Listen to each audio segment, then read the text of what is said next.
የጸለዩት በዚህ ቃል ነው። ተወደዳችሁ የእግዚአብሔር ቤተሰቦች ዕለተ እሑድን በቤተ መቅደስ ተገኝተን እግዚአብሔርን እንድንባርክ የእግዚአብሔር ቃል ያዘናል።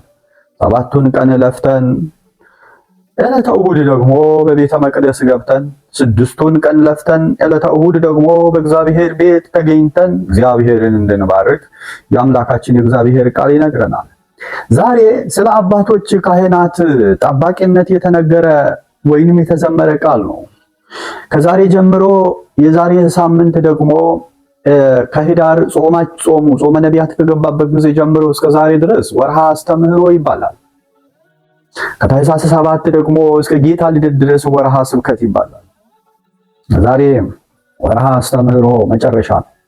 በዚህ ወር ውስጥ ታዲያ ወይንም ወርሃ አስተምህሮ በተባለበት በዚህ ወቅት የእግዚአብሔር ቃል ይህ ቃል ተነቦልናል።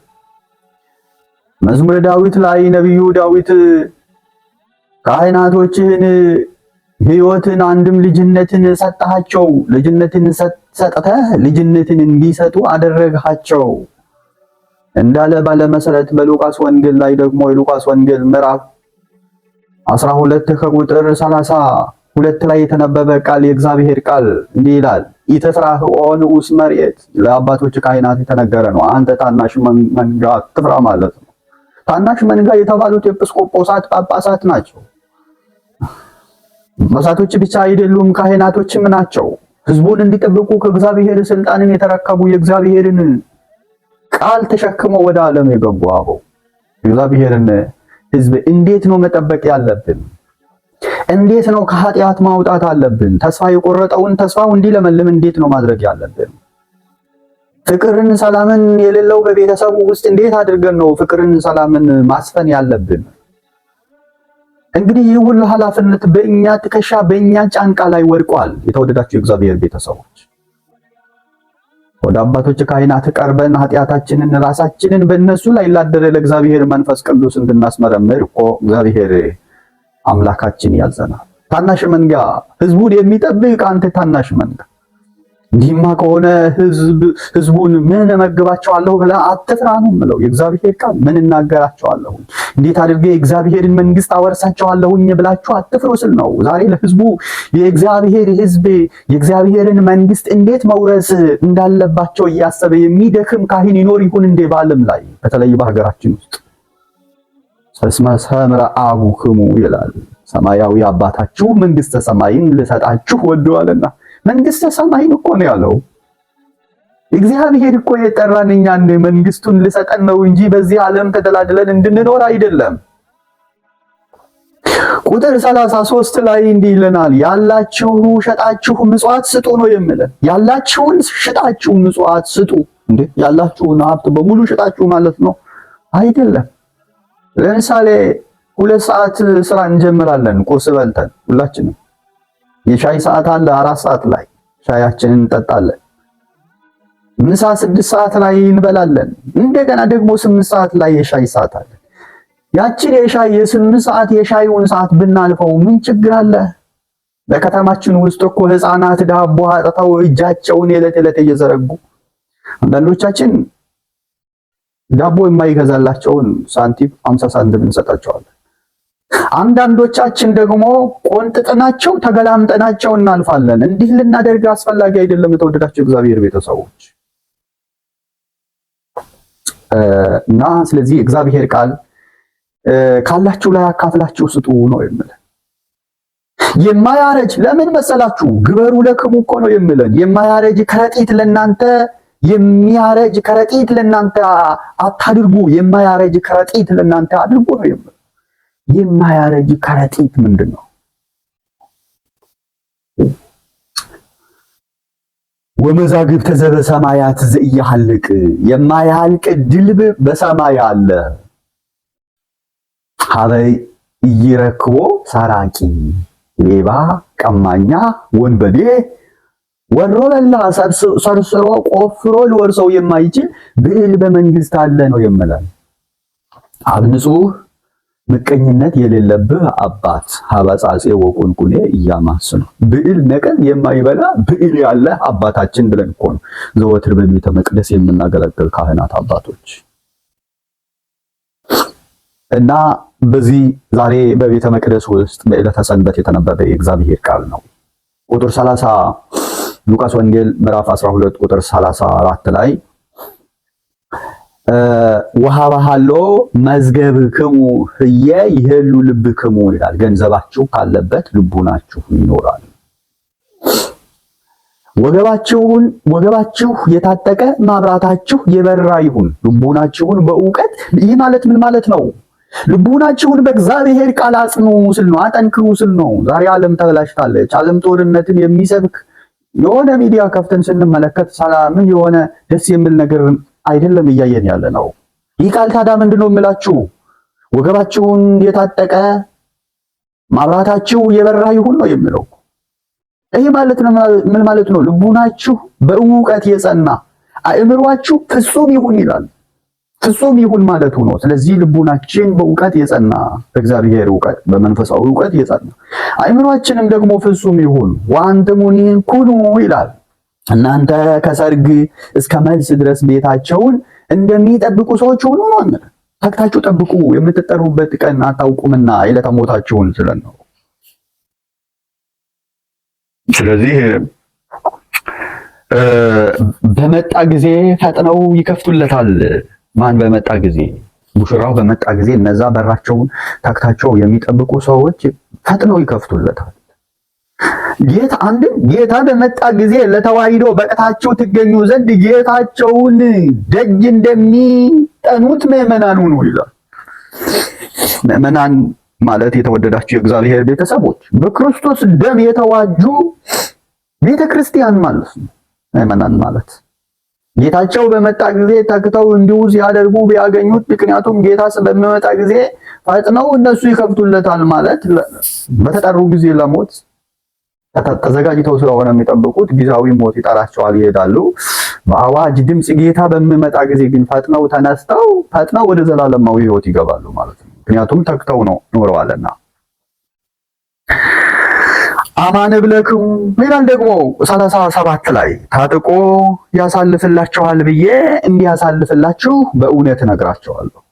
ጌታቸው በመጣ ጊዜ ታክተው እንዲሁ ሲያደርጉ የሚገኙ ባሮች የተመሰገኑ ናቸው። ጌታ በመጣ ጊዜ ለተዋሂዶ በቅተው የተገኙ ምዕመናን የተመሰገኑ ናቸው ማለት ነው። ጌታ በተዋሂዶ ወልድ ውሉድ ብለው አምነው የሚኖሩ እስከ ዘላለም ድረስ የቆዩ ምዕመናን እነሱ በእውነት ዘላለማውያን ናቸው እና ስለዚህ የተወደዳችሁ የእግዚአብሔር ቤተሰቦች እንደ ሊቀ ካህናቱ ጀምሮ ይሰጣቸዋልና ነው የምለው ቃሉ። አስቡ፣ ሥርዓተ ቁርባን ብለዋል። እንደ ሊቀ ካህናትነቱ ጀምሮ ይሰጣቸዋል። ያን ጊዜ እንኳን በእሱ በሌሎችም የለባቸውም ብሎ በተገዢ ሥጋ ስለታየ በዕለተ ዓርብ ባደረገው ተልእኮ ዋጋቸውን የሚያሰጣቸው ስለሆነ እንዲህ አለ።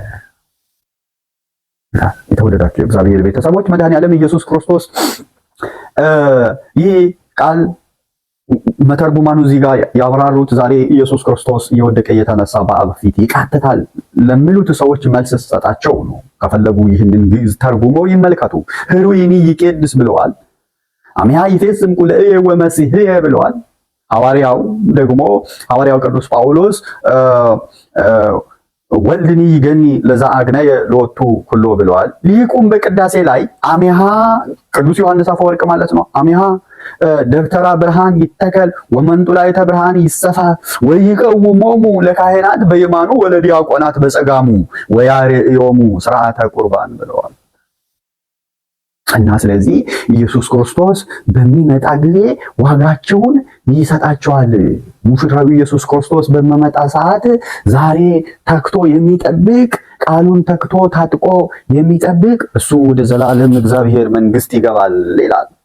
39 ላይ ደግሞ እንዲህ ይላል፣ ወዘንተ ባሕቱ አእምሩ፣ ይህንንም እወቁ ማለት ነው።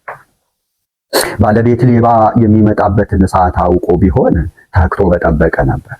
ዕለተ ሞታችሁን አታውቁምና ስል እኮ ነው። ዛሬ የሞት የምንጠራበት የሞት ብዛቱ፣ የተወደዳችሁ የእግዚአብሔር ቤተሰቦች የሞት የምንጠራበት የሞት ብዛቱ ዛሬ።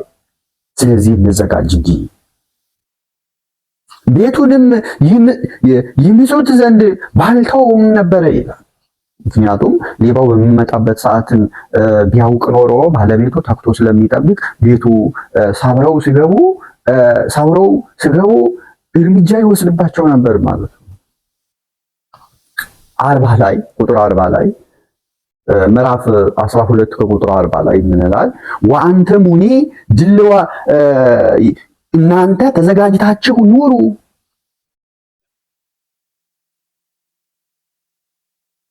ወልደ እጓለ እመሕያው ክርስቶስ ባልጠረጠራችሁት ጊዜ ይመጣል። ወይቤሎ ጴጥሮስ እግዚኦ አለው ይላል። ጴጥሮስም አቤቱ ይህን የምትመስል ለኛ ነውን?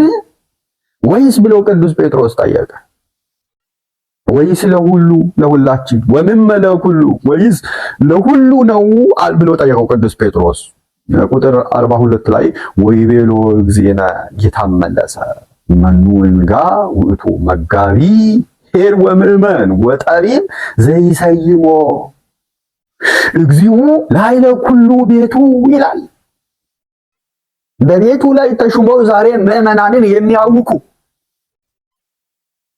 በእግዚአብሔር ቤት ላይ ተሹሞ እነሱ ስለሙዳየ ምጽዋትና ስለሚያገኙት ገንዘብ ብቻ የሚያስቡ አባቶች የበዙበት ዘመን ምን አይነት ዘመን ነው? ተወደዳችሁ እግዚአብሔር ቤተሰቦች፣ ቅዱስ ጴጥሮስ ጠየቀው ለሁላችን ነው ወይስ ብሎ በጠየቀው ጊዜ ጌታ እንዲህ አለው ይላል። ጌታ በባሮቹ ላይ የሚሾመው የታመነ ብልህ አስተዋይ ሹም ማን ነው ብሎ ጠየቃቸው። አስተማኝ ሹም አስተዋይ ሹም ማን ነው? ምግባቸውን በየጊዜው ይሰጣቸዋል ማለት በየጊዜው ምዕመናንን ያጽናናቸዋል በቃሉ በእግዚአብሔር ቃል እያለ ይህ ቃል ይሄድና የተወደዳችሁ እግዚአብሔር ቤተሰቦች ቃሉ የሚገርም ሰፊ ቃል ነው። የእግዚአብሔር ቃል ነው። ቁጥር 48 ላይ ለምሳሌ ጌታውን ፈቃድ የማያውቅ ግን ባይሰራው ጌታውን ፈቃድ የጌታውን ስራ የማይሰራ ሁሉ ላይ ጌታ ይፈርድበታል። ጥቂት ያስጠበቁትንም ጥቂት ይመረምሩታል።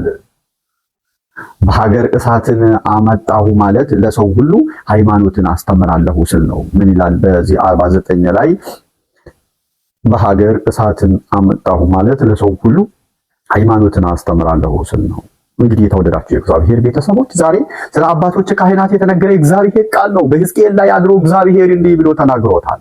በነቢዩ ሕዝቅኤል ላይ አድሮ ስለ ሐሰተኞች ነቢያትና ስለ ሐሰተኞች ካህናት በትንቢተ ሕዝቅኤል ምዕራፍ 13 ከቁጥር 19 ላይ በሕዝቅኤል ምዕራፍ ላይ እንዲህ ብሎ እግዚአብሔር መንፈስ ቅዱስ ተናግሯል። ስለ አጭበርባሪ ካህናት ነቢያት ሕዝቤን ጥቂት ገብስና እንጀራ ለማግኘት ስትሉ በመካከላቸው ተዋሻላችሁ፣ መሞት የማይገባቸውን ሰዎች ገደላችሁ፣ መኖር የማይገባቸውንም በሐሰት ስራችሁ ታድናላችሁ ይላል። ለጥቃቅን ጥቅም ትልቅ ውሸትን ጥቂት ገብስና እንጀራን ለማግኘት ስትሉ የእግዚአብሔርን ቤተ መቅደስ አረከሳችሁት ይላል የእግዚአብሔር ቃል።